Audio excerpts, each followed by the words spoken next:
Annonceurs, entrepreneurs, promoteurs et chefs d'entreprise, choisissez dès à présent votre meilleur partenaire média, Idéal Production. Idéal Production est basé à Cotonou au Bénin. Idéal Production, le partenaire exclusif de Sika TV en Afrique.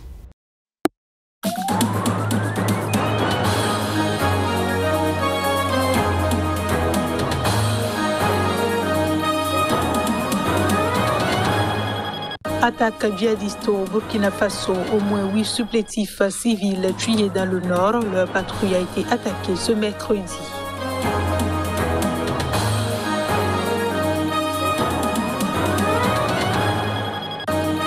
Au Mali, enquête sur l'assassinat de Sidi Brahimi Ould Sidati, président en exercice de la coordination des mouvements de l'Azawad, un suspect arrêté à Bamako.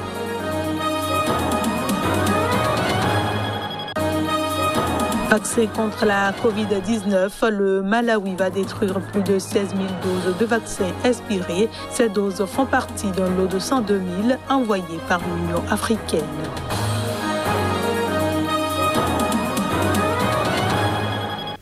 Bonsoir à tous et bienvenue dans cette édition.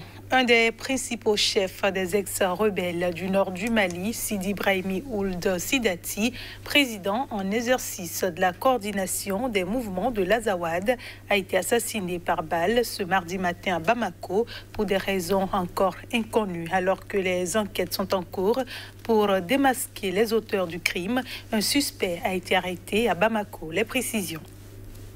Après l'exécution mardi dernier à Bamako de Sidi Brahimi Ould Sidati, l'un des responsables de l'ex-rébellion, les messages de condamnation sont nombreux.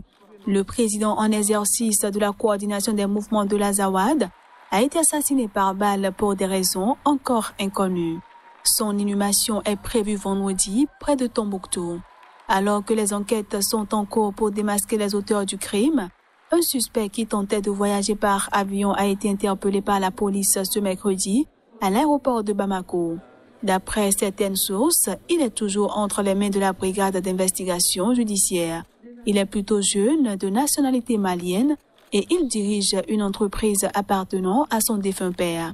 Sur son implication dans l'affaire, des proches de Sidi Brahimi Ould Sidati s'interrogent et affirment attendre impatiemment les résultats de l'enquête. D'autres interpellations ne sont pas à exclure et aucune piste n'est négligée, celle d'un règlement de compte, la piste djihadiste ou encore les luttes d'influence dans la région de Tombouctou. Selon plusieurs observateurs, ce sont des ennemis de la paix qui ont commis ou commandité l'acte. Des combattants djihadistes vont à nouveau parler d'eux dans la ville de Damasak, au nord-est du Nigeria. Ils ont lancé une nouvelle offensive ce mardi, après celle d'il y a quelques jours, contre des installations humanitaires.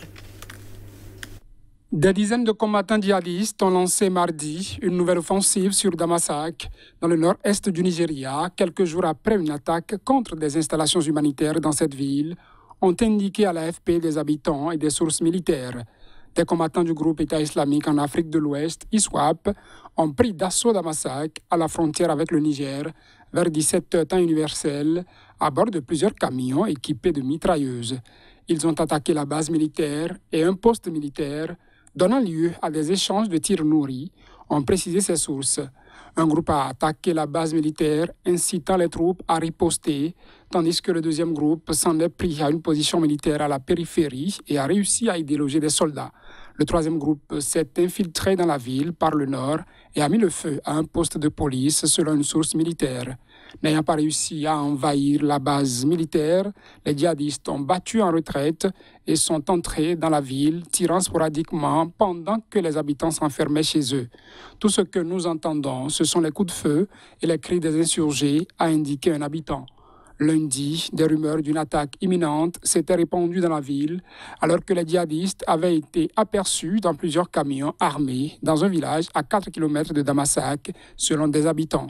Damasak a été à plusieurs reprises la cible de combattants djihadistes qui ont tenté plusieurs fois en vain d'y envahir une base militaire. Samedi, une attaque djihadiste contre des installations humanitaires de la ville avait fait au moins 4 morts et 4 blessés, selon des sources militaires et humanitaires. Autre attaque djihadiste au Burkina Faso, au moins 8 supplétifs civils enrôlés dans la lutte anti-djihadiste dans le pays ont été tués mercredi lors d'une attaque contre une de leurs patrouilles dans le nord du pays, selon des sources sécuritaires et locales. L'attaque contre les patrouilles de supplétifs civils au nord du Burkina a été confirmée par un responsable local. Une équipe de volontaires pour la défense de la patrie est tombée dans une embuscade dans le département de Gorgadji. On déplore au moins 8 morts parmi les volontaires, d'autres étant toujours portés disparus, a déclaré une source de sécurité. Cette équipe effectuait un ratissage après le vol de bétail mardi par des individus armés lorsque les éléments sont tombés dans une embuscade à Sigidi, un village du département de Gorgadji. Suite à l'attaque, des unités du groupe de sécurisation du secteur nord ont été déployées en renfort et ont entamé des opérations de ratissage afin de retrouver les assaillants et rassurer les populations, a affirmé autre source sécuritaire. Créés en décembre 2019, les volontaires pour la défense de la patrie sont des supplétifs civils aux côtés des forces armées pour des missions de surveillance, d'information et de protection après une formation militaire de 14 jours. Ils font également office de pisteurs et combattent souvent avec l'armée payant un lourd tribut, avec plus de 200 morts dans leur rang depuis 2020, selon un décompte de l'AFP. Ces volontaires sont de plus en plus ciblés par les groupes armés, une quarantaine d'entre eux ayant été tués au cours des 3 derniers mois. Le Burkina Faso, frontalier du Mali et du Niger, en proie aux attaques djihadistes, en est également la victime régulière depuis 2015. D'abord concentrées dans le nord du pays, limitrophe du Mali, les exactions attribuées à des groupes djihadistes, dont le groupe de soutien à l'islam et aux musulmans, GESIM, affilié à Al-Qaïda et l'État islamique au Grand Sahara, ont ensuite visé la capitale et d'autres régions, notamment l'Est et le Nord-Ouest. Des Somaliens réagissent à la signature par le président Mohamed Abdoulaye Mohamed, dit Farmajo, d'une loi controversée prolongeant de 2 ans son mandat expiré en février. Lundi, la Chambre basse du Parlement somalien avait voté pour cette prolongation.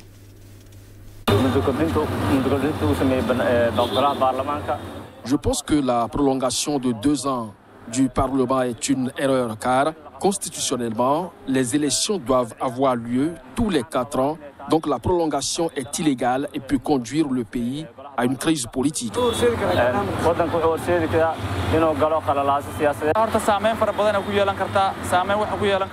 L'extension peut avoir des impacts plus négatifs sur la politique et la sécurité du pays parce que vous pouvez voir qu'il y a plus d'opposants et de chefs d'État régionaux qui sont contre l'extension.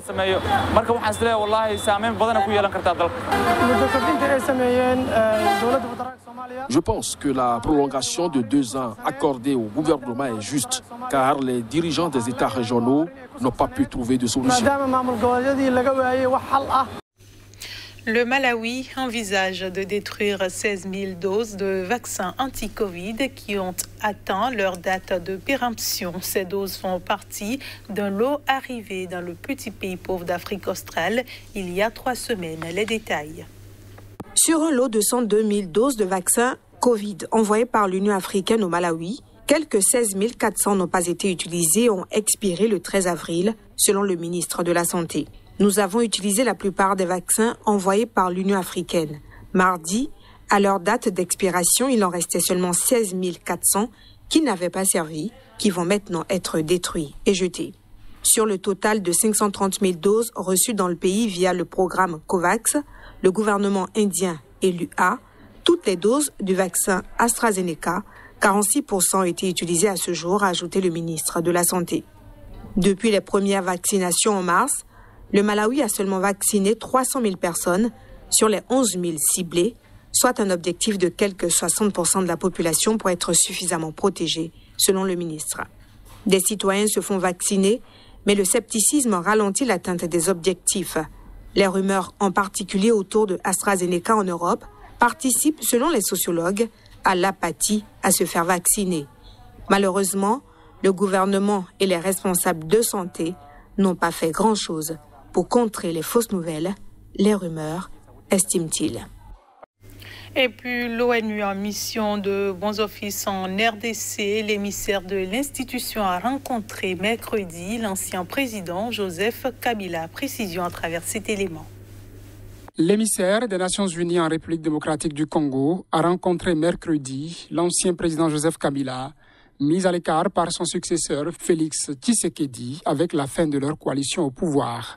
La rencontre a eu lieu dans une propriété de Joseph Kabila, près de Lubumbashi, la deuxième ville de la RDC, où la représentante de l'ONU, Bintou Keïta, est arrivée mardi dans le cadre de sa mission de bons offices auprès des acteurs de la vie nationale congolaise, a indiqué son bureau sur Twitter.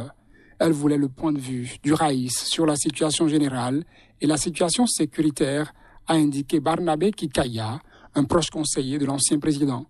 À la fin de son mandat en 2018, Joseph Kabila avait demandé le retrait de la MONUSCO de la RDC. Le président Kabila a redit ce qu'il a toujours dit. La sécurité de la RDC est une question de Congolais eux-mêmes, a précisé Barnabé Kikaya à la radio Top Congo. Des manifestations anti-ONU ont éclaté ces derniers jours en territoire de Béni, dans l'est de la RDC, où des habitants dénoncent l'inaction des casques bleus face au massacre de civils. L'entretien est intervenu 2 jours après l'annonce d'un nouveau gouvernement entièrement à la main du président Tshisekedi. Ce gouvernement remplace le précédent exécutif où les partisans de Joseph Kabila occupaient les 2/3 des 66 postes. Entre-temps, Tshisekedi a obtenu le renversement de la majorité parlementaire que Joseph Kabila avait conservée.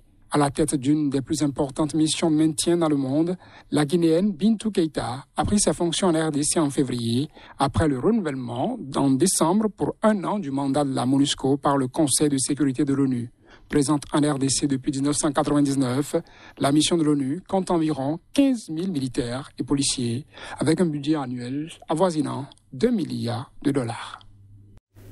C'est ici que prend fin cette édition. Merci de nous avoir reçus et bonne suite de programmes sur CICA TV.